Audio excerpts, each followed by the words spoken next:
Hi all, welcome back my YouTube channel ರುಚಿ ಸವಿರುಚಿ. ಹೇಗಿದ್ರೆ ಎಲ್ಲರೂ? Friends, ನಾನಿವತ್ತು ಅವರೆಬೇಳೆ ಸಾಂಬಾರನ್ನ ಮಾಡೋದು ಹೇಗೆ ಅನ್ನೋದನ್ನು ತೋರಿಸ್ತಿದ್ದೀನಿ. ಇದು ಯಾವ ರೀತಿ ಮಾಡೋದು, ಇದಕ್ಕೆ ಬೇಕಿರೋ ಇಂಗ್ರೀಡಿಯೆಂಟ್ಸ್ನ ನೋಡ್ಕೊಂಬರೋಣ ಬನ್ನಿ. ಅದಕ್ಕೂ ಮುಂಚೆ ನೀವು ಇಲ್ಲಿ ತನಕ ನನ್ನ ಚಾನಲ್ನ ಸಬ್ಸ್ಕ್ರೈಬ್ ಆಗಲಿಲ್ಲ ಅಂದರೆ ಪ್ಲೀಸ್ ಸಬ್ಸ್ಕ್ರೈಬ್ ಆಗಿ, ಪಕ್ಕದಲ್ಲಿರುವಂಥ ಬೆಲ್ ಬಟನ್ ಸಹ ಕ್ಲಿಕ್ ಮಾಡಿ. ಮತ್ತಷ್ಟು ರೆಸಿಪೀಸ್ಗಾಗಿ ನನ್ನ ಚಾನಲ್ನ ಫಾಲೋ ಮಾಡೋದನ್ನು ಮರಿಬೇಡಿ.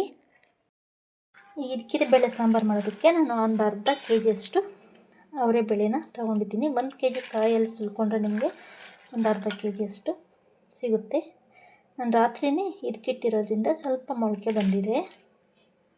ಒಳ್ಳೆ ಸೊಗಡಿರೋಂಥ ಕಾಯಿ ತೊಗೊಂಡಿದ್ದೀನಿ. ನಿಮಗೆ ಸೊಗಡಿರೋಂಥ ಕಾಯಿ ತೊಗೊಂಡ್ರೆ ನಿಮಗೆ ಸಾಂಬಾರು ಟೇಸ್ಟೂ ಚೆನ್ನಾಗಿ ಬರುತ್ತೆ. ಈಗ ಇದಕ್ಕೆ ಒಂದು ಮಸಾಲೆನ ರೆಡಿ ಮಾಡ್ಕೊಳ್ಳೋಣ. ಒಂದು ಪ್ಯಾನ್ ಇಟ್ಟು ಅದಕ್ಕೆ 1 ಟೇಬಲ್ ಸ್ಪೂನಷ್ಟು ಎಣ್ಣೆನ ಸೇರಿಸ್ಕೊಳ್ಳಿ. ಎಣ್ಣೆ ಬಿಸಿ ಆದಮೇಲೆ ಒಂದು 10ರಿಂದ 12 ಎಸಳು ಬೆಳ್ಳುಳ್ಳಿನ ಸೇರಿಸ್ಕೊಳ್ಳಿ. ಅದಕ್ಕೆ ಒಂದು ಚಿಕ್ಕ ಸೈಜಿಂದು ಈರುಳ್ಳಿನ ಸೇರಿಸ್ಕೊಳ್ಳಿ. ಬೆಳ್ಳುಳ್ಳಿ ಸ್ವಲ್ಪ ಕಡಿಮೆನೇ ಸೇರಿಸ್ಕೊಳ್ಳಿ. ಒಂದು ಅರ್ಧ ಇಂಚು ಶುಂಠಿನ ಸೇರಿಸ್ಕೊಳ್ಳೋಣ. ಮತ್ತು ಒಂದು 4 ಲವಂಗ, ಒಂದು ಅರ್ಧ ಇಂಚು ಚಕ್ಕೆನ ಸೇರಿಸ್ಕೊಳ್ಳೋಣ. ಮತ್ತು ಒಂದು 5 ಒಣಮೆಣಸಿನ್ಕಾಯಿನೂ ಸೇರಿಸ್ಕೊಳ್ಳೋಣ. ಮತ್ತು ಒಂದು ಬಾಡಿಗೆ ಮೆಣಸಿನ್ಕಾಯಿನೂ ಸೇರಿಸ್ಕೊಳ್ಳೋಣ. ಬಾಡಿಗೆ ಮೆಣಸಿನ್ಕಾಯಿ ನಿಮಗೆ ಆಪ್ಷನಲ್ಲು. ಒಣಮೆಣಸಿನ್ಕಾಯಿ ಇಲ್ಲ ಅಂದರೆ ನೀವು ಚಿಲ್ಲಿ ಪೌಡರ್ನ ಸಹ ಸೇರಿಸ್ಕೋಬೋದು. ಎಲ್ಲನೂ ಸೇರಿಸ್ಕೊಂಡು ಈ ರೀತಿ ಫ್ರೈ ಮಾಡೋಣ. ಸ್ವಲ್ಪ ಫ್ರೈ ಆಗ್ತಿದ್ದಂಗೆ ಇದಕ್ಕೆ ನಾವು ಸ್ವಲ್ಪ ಒಂದು 2 ಅಕ್ಕಿಯಷ್ಟು ಪುದೀನನ ಸೇರಿಸ್ಕೊಳ್ಳೋಣ. ಪುದೀನ ಇದ್ದರೆ ಸೇರಿಸ್ಕೊಳ್ಳಿ, ಇಲ್ಲಿದ್ದರೆ ಹಾಗೆ ಹಾಕಿದ್ರೂ ಪರವಾಗಿಲ್ಲ. ಅದೆಲ್ಲ ಫ್ರೈ ಆದಮೇಲೆ 1 ಟೇಬಲ್ ಸ್ಪೂನು ಧನಿಯಾ ಪುಡಿ ಸೇರಿಸ್ಕೊಳ್ಳೋಣ. ಫುಲ್ಲು ಕೆಂಪಾಗಬೇಕು ಅಂತೇನಿಲ್ಲ, ಸ್ವಲ್ಪ ಕಲರ್ ಚೇಂಜ್ ಆದರೆ ಸಾಕು. ಧನಿಯಾ ಪುಡಿ ಸೇರಿಸ್ಕೊಂಡು ಈ ರೀತಿ ಒಂದು 10 ಸೆಕೆಂಡ್ಸು ಮಿಕ್ಸ್ ಮಾಡಿಕೊಂಡು ಸ್ಟವನ್ನು ಆಫ್ ಮಾಡ್ಕೊಳ್ಳೋಣ. ಸ್ವಲ್ಪ ತಣ್ಣಗಾಗೋದಕ್ಕೆ ಬಿಡೋಣ. ಈಗ ಅದೆಲ್ಲ ಸ್ವಲ್ಪ ತಣ್ಣಗಾಗೋದಕ್ಕೆ ಬಿಟ್ಟು ನಾವೀಗ ಒಂದು ಮಿಕ್ಸಿ ಜಾರ್ ತಗೊಂಡು ಅದಕ್ಕೆ 1 ಸ್ಪೂನಷ್ಟು ಗಸಗಸೆನ ಸೇರಿಸ್ಕೊಳ್ತಾ ಇದ್ದೀನಿ. ಮತ್ತು ಅದಕ್ಕೆ ನಾವು ಒಂದು 1/4 ಚಿಪ್ಪಷ್ಟು ತೆಂಗಿನಕಾಯಿನೂ ಸಹ ಈ ರೀತಿ ಕಟ್ ಮಾಡಿ ಸೇರಿಸ್ಕೊಳ್ತಾ ಇದ್ದೀನಿ. ಮತ್ತು ಇದಕ್ಕೆ ಒಂದು ಸ್ವಲ್ಪ ನೀರನ್ನು ಸೇರಿಸ್ಕೊಂಡು ತುಂಬಾ ಸ್ಮೂತಾಗಿ ನಾವು ಇದನ್ನು ಗ್ರೈಂಡ್ ಮಾಡ್ಕೋಬೇಕಾಗುತ್ತೆ.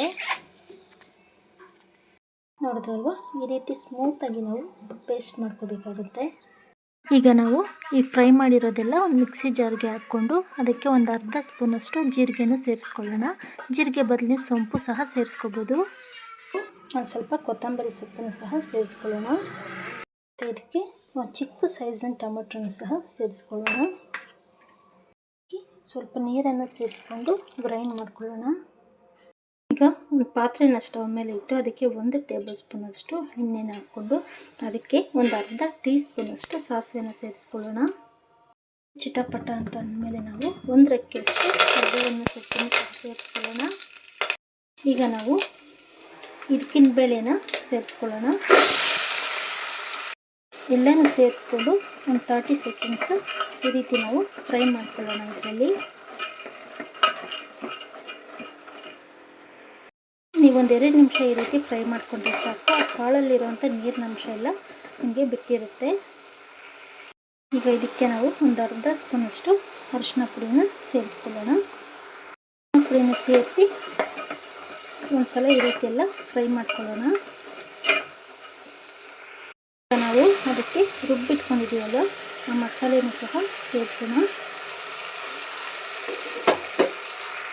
ಮಸಾಲೆ ಸೇರಿಸಿದ್ಮೇಲೆ ಈಗ ನಾವು ಅದೇ ಮಿಕ್ಸಿ ಜಾರ್ಗೆ ಸ್ವಲ್ಪ ನೀರನ್ನು ಸೇರಿಸ್ಕೊಂಡು ಇದಕ್ಕೆ ಸೇರಿಸ್ಕೊಳ್ಳೋಣ. ಎಲ್ಲ ಸೇರಿಸ್ಕೊಂಡು ಒಂದು ಸಲ ಈ ರೀತಿ ಮಿಕ್ಸ್ ಮಾಡ್ಕೊಳ್ಳಿ.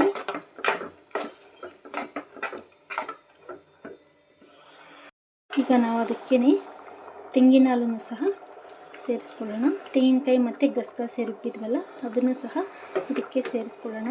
ನಾವು ಈರುಳ್ಳಿ ಎಲ್ಲ ಫ್ರೈ ಮಾಡಿ ಹಾಕಿರೋದ್ರಿಂದ ಮಸಾಲೆ ತುಂಬ ಹೊತ್ತು ಫ್ರೈ ಮಾಡಬೇಕು ಅಂತೇನಿಲ್ಲ. ಅದು ಸೇರಿಸಿದ ಒಂದು 30 ಸೆಕೆಂಡ್ಸ್ಗೆಲ್ಲ ನಾವು ಈ ತೆಂಗಿನ ತುರಿನೂ ಸಹ ಸೇರಿಸ್ಕೋಬೋದು. ಅದೇ ಮಿಕ್ಸಿ ಜಾರ್ಗೆ ನೀರನ್ನು ಸಹ ಸೇರಿಸ್ಕೊಂಡು ಇದಕ್ಕೆ ಸೇರಿಸ್ಕೊಳ್ಳೋಣ. ಈಗ ನೀವು ಸಾಂಬಾರಿಗೆ ಎಷ್ಟು ಬೇಕೋ ಅಷ್ಟು ನೀರನ್ನು ಸೇರಿಸ್ಕೊಳ್ಳಿ. ನೋಡಿದ್ರಲ್ವ, ನಾನು ಇಷ್ಟು ತೆಳುವಾಗಿ ಸೇರಿಸ್ಕೊಳ್ತಾ ಇದ್ದೀನಿ. ಯಾಕಂದರೆ ನಾನು ಇವತ್ತು ಮುದ್ದೆಗೆ ಮತ್ತು ರೈಸ್ಗೆ ಮಾಡ್ತಿರೋದ್ರಿಂದ ಸ್ವಲ್ಪ ತೆಳುವಾಗೇ ಮಾಡ್ಕೊಳ್ತೀನಿ ನಾನು. ನಿಮ್ಮ ಚಪಾತಿಗಾದರೆ ಸ್ವಲ್ಪ ನೀರನ್ನು ಕಡಿಮೆನೇ ಸೇರಿಸ್ಕೊಳ್ಳಿ. ಸ್ವಲ್ಪ ನೀರು ಜಾಸ್ತಿನೇ ಇರಬೇಕು, ಯಾಕಂದರೆ ಕಾಳೆಲ್ಲ ಬೆಂದಮೇಲೆ ಈ ಸಾಂಬಾರು ಸ್ವಲ್ಪ ತಿಕ್ಕಾಗುತ್ತೆ. ಈಗ ನಾವು ಇದಕ್ಕೆ ಉಪ್ಪನ್ನು ಸೇರಿಸ್ಕೊಳ್ಳೋಣ. ನೀವು ರುಚಿಗೆ ನೋಡಿಕೊಂಡು ಉಪ್ಪನ್ನು ಸೇರಿಸ್ಕೊಳ್ಳಿ. ಈಗ ಸೇರಿಸಿ ಇದು ಚೆನ್ನಾಗಿ ಕುದಿ ಬರೋದಕ್ಕೆ ಬಿಡೋಣ. ಒಂದು ಪ್ಲೇಟ್ ಕ್ಲೋಸ್ ಮಾಡಿದ್ರ ಮೇಲೆ ಇದಕ್ಕೆ ಪ್ಲೇಟ್ ಒಂದು ಕ್ಲೋಸ್ ಮಾಡೋಣ. ಈ ರೀತಿ ಒಂದು ಚೌಟ್ ಅಡ್ಡ ಇಟ್ಟು ಮತ್ತು ಪ್ಲೇಟನ್ನು ಕ್ಲೋಸ್ ಮಾಡಿ, ಯಾಕಂದರೆ ಉಕ್ಕಿ ಬರೋ ಚಾನ್ಸಸ್ ಇರುತ್ತೆ. ನೋಡೋದ್ರಲ್ಲ ಈ ರೀತಿ ಚೆನ್ನಾಗಿ ನೀವು ಕುದಿಸ್ಕೋಬೇಕಾಗುತ್ತೆ. ನಮಗೆ ಅವರೆಕಾಳೆಲ್ಲ ಸ್ವಲ್ಪ ಅಂಚು ಒಡೆದಿರಬೇಕು. ನೋಡಿ, ಈ ರೀತಿ ಅಂಚು ಒಡೆದಂಗೆ ಬೆಂದಿದ್ರೆ ನಮಗೆ ಟೇಸ್ಟು ಕರೆಕ್ಟಾಗಿ ಇರುತ್ತೆ. ಸೊ ನೀವು ಈ ರೀತಿ ಒಂದ್ಸಲ ನೀಟಾಗಿ ಮಿಕ್ಸ್ ಮಾಡಿಕೊಂಡು ಬೇಕಿದ್ರೆ ಮೇಲೆ ನೀವು 1 ಸ್ಪೂನಷ್ಟು ತುಪ್ಪನ ಸಹ ಇದಕ್ಕೆ ಆ್ಯಡ್ ಮಾಡ್ಕೋಬೋದು. ನಿಮಗೀಗ ಇದಕ್ಕಿದ್ದ ಅವರೆಕಾಳು ಸಾಂಬಾರು ರೆಡಿಯಾಗಿದೆ. ಸೊ ನೀವೀಗ ಇದನ್ನು ಸರ್ವ್ ಮಾಡ್ಬೋದು. ನೀವು ಟ್ರೈ ಮಾಡಿ ನಂಗೆ ಕಾಮೆಂಟ್ ಮಾಡಿ ತಿಳಿಸಿ.